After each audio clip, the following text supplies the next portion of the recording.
How's it going, you guys? So in this video I'm going to be drinking some amazing Gynostemma, also known as Jiagalon tea, and talking a little bit about taking too many herbs, too many supplements, too many vitamins and minerals, and a lot of times how this can be counterproductive. Now, more so what I really want to get across is the over-reliance on herbs and supplements and things like that,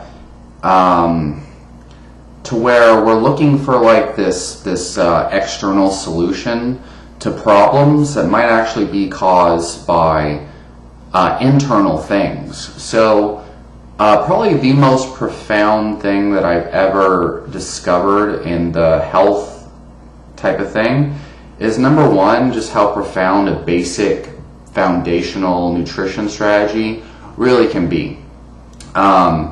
And it's very common, I've noticed, for people to be like looking for testosterone optimization, looking for herbs to like boost their mood or boost their focus. How can they have more energy, adrenal fatigue, and all these kind of buzzwords and things like that.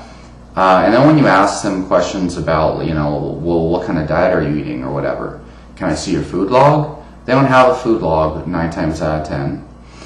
And they generally will have a vague response, like, oh, I eat healthy.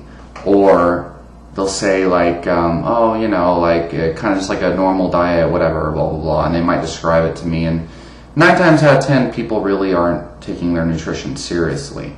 And a lot of times, whatever problems they may be having, that they're looking for a supplement for, like their energy levels is the most common thing. And a lot of times, like this whole like testosterone optimization or dopamine balancing and all these things, a lot of times these are all problems that are being directly caused by specific factors in their diet that these people have not yet realized are the culprit. For example, foods that they're intolerant to, like that's super common. Or if they feel low on energy, low on focus and stuff like that, a lot of times that can be caused by undereating protein, for example, which can also cause sleep problems, insomnia and whatnot. A lot of times people aren't getting enough salt because they think it's some kind of like, either it's not essential, or else it's like super harmful, they think. And then when I tell them to eat these large amounts of salt, they think I'm crazy. They're like, oh my God, there's no way I can eat a whole tablespoon of salt throughout the entire day. And, people are kind of disconnected from what is actually an essential nutrient, or disconnected from like the most important, huge foundational factors that actually make 80%, like 20% of the habits create 80% of the results. It's like, just get enough protein, number one. Get carbs from the sources that don't cause you problems, like, a lot of people have brain fog and bloating and stuff from certain types of carb sources. And then get enough sodium to maintain blood volume, because a lot of people are chronically dehydrated because they're drinking too much water and not getting enough salt. It's crazy, but when you start to consume enough salt, and most people think they're consuming enough salt because like, I salt my food to taste. But again, they're not measuring out their salt. So it may seem like they're getting a lot of salt, just like it may seem like they're eating a lot of meat, but in reality, they're only getting, a half a teaspoon of salt per day, which is not even the minimum requirements. And in fact, if you look at meta-analysis, you'll find populations of people who get that amount of salt and only that amount of salt typically have some of the worst health outcomes. And, they're eating half a pound of meat a day when it's like a 200-pound man, for example, who should be eating, at least 1.5 pounds. But anyway, if you actually got these things on track, a lot of your needs for supplements would be non-existent. Now, a lot of people might have so here's an interesting thing. A lot of people might have their diet on track, but because they've been so fixated on supplements and herbs and stuff for so long, they don't realize how amazing they could feel on their diet alone, because they have all these supplements that a lot of times can be covering up the benefits they're getting from their diet. And this is really, really big here. For me personally, I've experimented with a lot of supplements, like the big ones are like rhodiola, reishi mushroom, and ashwagandha, where I think I have some kind of serious health problem or mental problem that my diet's not addressing. But I've been taking, like, for example, let's just say like reishi mushroom for so long that I fail to realize my fatigue and my low mood and my, whatever else, my low motivation might actually just be a direct result of the reishi that I've been taking for so long. But I was taking reishi before I changed my diet, and then I'm still taking it after I changed my diet. And so I'm not saying that reishi is bad. I'm just saying this is an example of how, and this can happen with reishi. But it can mask, like supplements and herbs and things, especially like nootropics and even multivitamins, which I don't think are necessary and a lot of times make you feel crappy and you don't realize it. These things can actually be hindering us rather than helping us. And when you get your diet on track, that you could actually feel so much better than you would like just taking away the supplements. Like with no supplements and just your good diet on track, you feel a lot better than if you were having all these supplements. And I've done experiments before where I just came off all my supplements and I realized a basic foundational diet, mostly consisting of meat, and then adding some low glycemic load fruits. And then also, strangely enough, it seems to me like eating cruciferous vegetables with carrots. I don't know what it is, if it just kind of balances out kind of like the glycemic response of everything else or what. But a lot of low glycemic load plant foods along with my meat for some reason makes me feel good. And seasoning all of that with a lot of salt and lots of fat too. For some reason that just is the most amazing thing. And I just ate, but I'm getting hungry just thinking about it. What are they saying? That makes me feel like light years better than if I was to fixate on supplements and stuff. The thing is, a lot of these herbs and supplements have very powerful effects on our mood. And, you'd be surprised how many people have been taking adaptogenic herbs thinking that it's helping them, when in reality it's actually suppressing their mood, or it might be causing insomnia problems, might be causing anxiety. But the major thing I've actually recognized is how many people are really big fans of adaptogenic herbs and they lack ambition. It seems like a lot of these adaptogenic herbs, which provided, granted, these adaptogenic herbs are amazing and transform people's lives, and a lot of people had way worse problems before they started taking them. But I can't help but notice how many people just seem to lack motivation to do anything outside of the basic foundational necessities that they need to take action towards during the day. People who are real big on adaptogens. I've just noticed that in a lot of different people. That a lot of these herbs, because they're lower cortisol and lower anxiety and stuff, these people just seem to lack a lot of drive after a while. Now, I'm on a ton of ashwagandha and I'm drinking fucking gynosema right now, but just listen to what I'm saying here and just consider this might be possible. So it's beneficial to go on a period of time where you just remove all supplements and herbs completely. And especially things like multivitamins and shit. A lot of that stuff can be harming you, maybe not causing any benefit. Maybe it can be causing a benefit if you lack those nutrients from your diet, which most people are not. And if you're eating whole foods, a lot of times it doesn't even matter, because those vitamins and minerals are only necessary and essential within the context of the rest of the macronutrients you're consuming. Because things like carbs and fats, they actually require more of certain micronutrients in order to metabolize. And usually these micronutrients come with the macronutrients as long as they're eaten in whole food form, which negates any necessity for multivitamins. But Just give it like a month. People are scared as fuck. They're like, oh, I can't fucking just like remove my herbs and supplements. You know, this is like my whole life. Like, people just spend so much fucking time fixated on these things. And a lot of people are probably subscribed to my channel because of all my herb reviews and experiments, which is fine. But just maybe think about taking 0 fucking herbs and supplements for a while and just eating real whole food for a while, and salt and water. Get enough salt, and think of that as a tonic herb. Just, give it a try, though. I'm not saying anything's bad, good or bad. I'm just saying experiment. Now, here's another thing, and this is actually the big thing that I want to get across, which, oh well, I didn't soon enough, so many people probably are not going to get this damn important part, but oh well. Fuckers. Attention spans equivalent of a freaking zebra. Whatever. Damn it. Not saying zebras are good or that either. But, so, here's the thing.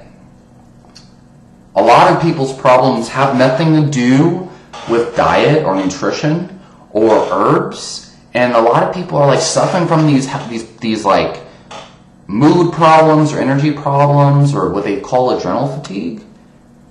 And they've been looking for the supplement that's going to help them and looking up all their symptoms on Google and like, what is the root cause of my problem? And they're looking for like nutritional things to change and herbs and stuff. And at the root cause of their problem, it actually has nothing to do with diet and nutrition or any of this. So obviously, if your sleep rhythms are out of whack, like if you wake up at a different time every morning, that's going to really affect your neurotransmitters all day long. It's going to change your entire experience of life throughout the day. If you sleep too much, it'll do the same thing. And I think I chronically oversleep because I think I actually need less sleep than the average person. And I think I experience like chronic, sleep lag or whatever it's called. Anyway, your sleep cycles are obviously one of them, but I think the big thing is like your fucking social life is non-existent. You don't have the friends that you want. You're largely bored most of the day. And, probably the whole reason why you even search through YouTube videos, scroll through Instagram, and the whole reason why people might even be convinced they have a health problem to begin with is because they have nothing to focus on throughout the day. Their life is bored. And so people tend to create problems out of boredom. Now, interestingly, as usual, when I start talking about these things, like I guess my brain starts to gain clarity through talking and communication rather than just thinking. It's hard. Maybe that's because I'm a Gemini, right? Triple Gemini. It's a lot of head energy according to fucking astrology, if you believe in that. It's interesting because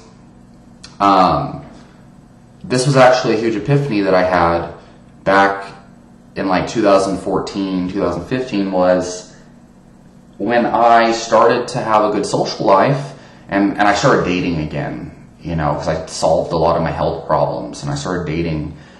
And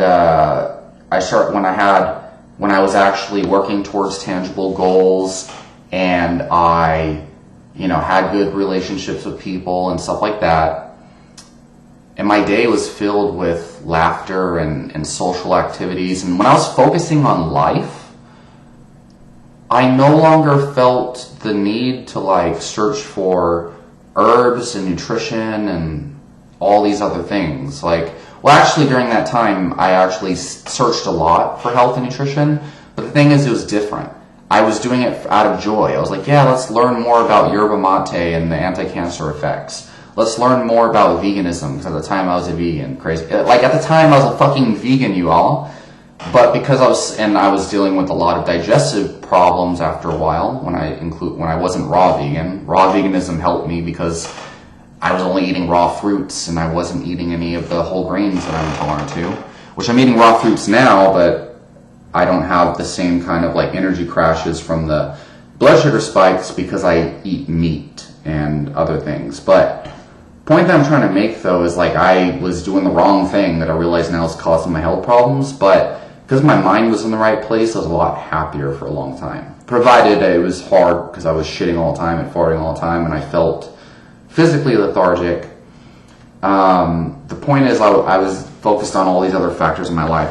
And so it was at that point when I realized, well, wait a second, that's probably the reason why, like, so many people are, like, looking for fucking health information obsessively.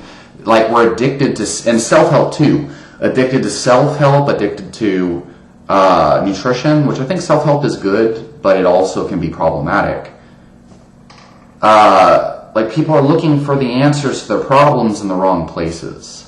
And that was key. Again, like, nutrition and herbs and everything are important. But, you know, we're looking for, like, you know, some people are like, oh, I lack energy and I have low mood. I might have testosterone problems. I need Tonkat Ali, which can definitely help. But a lot of times these herbs, they help people the most when people use the elevated mind state that they get from these herbs to help them think about their life and do better in their life. And the same thing goes for like antidepressants. The whole purpose of antidepressants for most responsible psychiatrists that prescribe them, it's not just like, oh, you have depression, you take an antidepressant, all your problems go away. It's like you have depression and you probably have like, you know, 50 other problems in your life that you're talking to a talk therapist about or a counselor, like my friend Melissa Arroyo. Go subscribe to her if you haven't already. Congratulations to her for getting her license recently and working in a clinic. But you're using these antidepressants to help you get the rest of your life together so that you can feel better naturally without them. And I've seen some stories, like clouded out by all these other people who aren't doing it the right way, stories of people who actually are like, wow, after I got my life together, I noticed I didn't need the antidepressants anymore. But like people, again, it's a magic pill syndrome. They're like, I have a genetic disorder and my brain is broken. My brain is broken. Like, my brain doesn't work normally, you know, and a lot of people doing these nootropics and stuff, they're like, yeah, mental enhancement and improving your well-being. Again, that's good and all, but a lot of times we're so, like, attached to that idea of, like, using these herbs and supplements and things to improve our well-being that we end up neglecting the most important aspects of life that by themselves create an upward spiral of good-feeling emotions that might actually be the entire solution to begin with. So, you know, it's important to not just be like, you know, if you have problems in your life, not just be like, oh shit, is it all the herbs I was taking? Because that happens to me. But the thing is, I'm taking so many herbs a lot of times. And usually it happens mostly with things like rhodiola, ashwagandha, fucking reishi, things that lower cortisol and boost serotonin to a certain degree. Again, I'm not to say those things are bad. I'm just saying that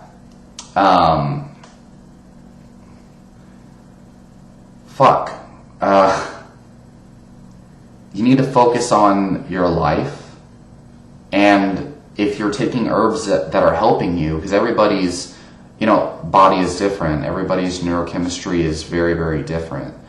Some people are more serotonin dominant, some people more GABA centric, some people more dopamine, some people a mixture of all. Use these herbs and things to help you get your life on track and focus more on your life.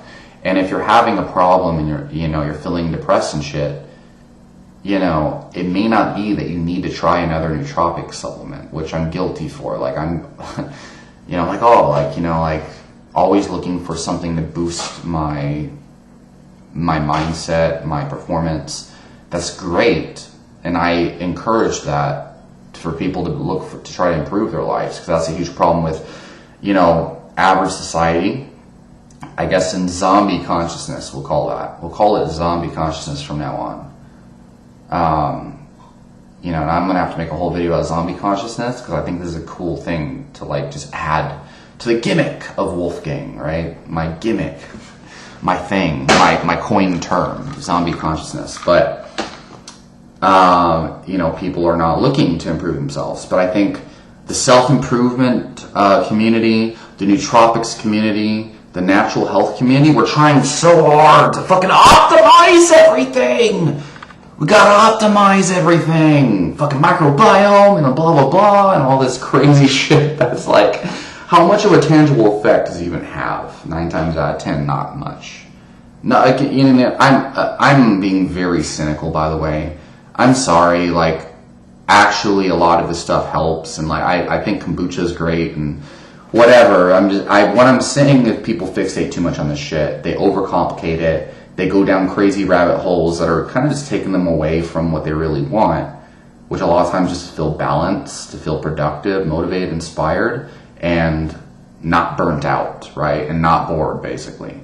So anyway, if you start to develop your life over time, what you'll find is a lot of your lack of energy goes away, because it's like you lack zest, you lack inspiration, because you don't have the people, places, and things in your life that would ultimately take you higher.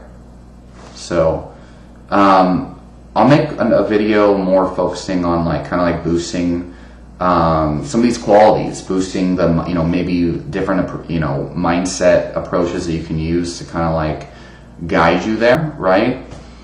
And I don't know, the kind of approaches that I think might be beneficial as far as mentality, because a lot of times it's like perspective. We're focusing too much on nonsense, and obviously it's like, if you focus on bullshit all the time, you're gonna feel like bullshit. What you focus on, you feel. You think about more, you see more evidence in the world. And that's not just the law of attraction, that's a psychological fact. It's called self-fulfilling prophecies. Confirmation bias is literally that phenomenon. It's not just about belief systems and politics and shit. Confirmation bias has to do with tangible phenomena that are scientifically verified that happens in the brain. What you look for, you find more evidence for, and when you find evidence for something, it kind of just reinforces your belief, and it's a positive feedback loop. Is that, or a closed system? Is that what we call it? I don't know. If you heard that, and can someone tell me in the comment section, a closed system or a positive feedback loop? Isn't that what that is? The more evidence you see, the more you believe it, and the more you believe it, the more you look for it, and the more you look for it, the more evidence you get, and it keeps going and going and going. I think that's called a closed system in science, or a positive feedback loop. But anyway, that Yerba Mate's got my brain going, and the mega dose of Siberian ginseng I took about 2 hours ago, because I've been feeling like shit today, and just last week, and I don't know, it could be the rhodiola, could be, because that always happens without fail, and I'm like, I give it a chance, and it works good for a while, and then I start dying. But you know, that again, it's like, this is another reason why it's important to take off, get all the supplements out, you know, for a while to see your baseline, and don't add up too much shit at once, because then you're like, oh fuck, going crazy, you know, and you don't know what supplement's causing it, or else you're feeling amazing and you don't know what fucking supplement's causing it. She's like, oh, I took like about fucking $50,000 worth of supplements this month, and something's working. I feel like $1 million, but I'm spending $500,000 maintaining this, and I don't know which one it is. Right? Sometimes it can be one supplement that only costs $8 a month. Other times it could be that $50 top shelf tonic herb you were taking. Sometimes it just be that your life improved on its own, or your diet improved, but you're taking all these herbs and supplements, and you're like, oh, it's all these herbs and shit that I'm taking. You might feel better without them, but yeah, assess your baseline to see what actually is helping me, you know, like what exactly is it? You know, is it this like fucking long list of fucking herbs and supplements? I don't know. Anyway, post your comments and questions down below. Focus on the basic life qualities. Get the basic scientifically proven like supplements, vitamin D, magnesium, high dose fish oil, adequate protein, etc. Take a little bit of vitamin C, not too much. Make sure you're getting a source of calcium. And yeah, anyway, talk to you guys next time.